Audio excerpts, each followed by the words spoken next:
সামনে কাছে রিলিজ হবে, সেই সাথে ফায়ার ফাইটার গ্যাংস্টার ব্রো বেশ কিছুটা রিলিজ হচ্ছে।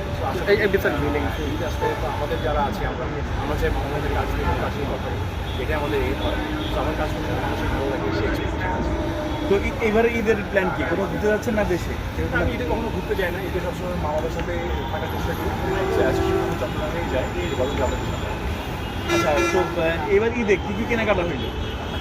ঈদে ভাই আমি খুব একটা কেনাকাটা করি না, একটু অনেস্ট কথা বললাম। যেটা হয় হচ্ছে সিম্পল একটা পাঞ্জাবি নেওয়া হয়, এছাড়া আসে না যে সবাই যেরকম এক্সাইটেড থাকি যে কেনাকাটা করবো, এটা করবো। আমি তেমন একটা এক্সাইটেড পাইও না, খুব একটা কেনাকাটা করিও না, বাট হ্যাঁ ফ্যামিলিজকে দিতে পছন্দ করি এই আর কি। আচ্ছা, ঈদে আপনার প্রিয় খাবার তালিকায় কী কী আছে আসলে? কী কী? আপনি তো সবসময় স্বাস্থ্য সচেতন। আজান যেটার কথা বললাম, একটা মুভি আসতেছে, ইউটিউব মুভি আজান, তারপর আসতেছে ফায়ার ফাইটার, গ্যাংস্টার ব্রোস, এই তো আর বেশ কিছু।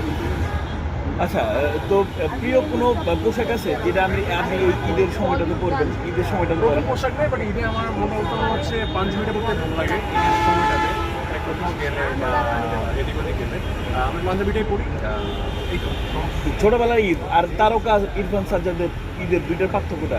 অনেক পার্থক্য। ছোটোবেলায় মতো ফান এখন আর হয় না, সেটা আমি তারকা বলে না। মানুষ যখন আস্তে আস্তে বয়স বাড়তে থাকে, তেমন যিনি ঈদের আনন্দ বলেন বা যে কোনো কিছু এক্সাইটমেন্ট বলেন, সেটা আস্তে আস্তে কমতে থাকে। তখন রেসপন্সিবিলিটি দিয়ে বসে তো, তখন আসলে নিজে ঈদ করার আনন্দ চাইতে নিজের পরিবারের মানুষজন যদি ঠিকঠাক ঈদ করতে পারে, ওইটাই ভালো লাগে।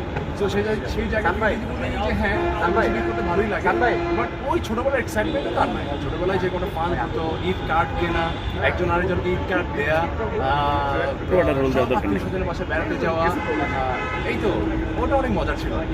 ছোটবেলা তো ধরেন বাবা দিত, একটা ইয়া থাকতো, তো এইবার বা ফ্যামিলি থেকে পেতেন, এবার কাকে কি দিলেন গিফট বা কি পাইলেন?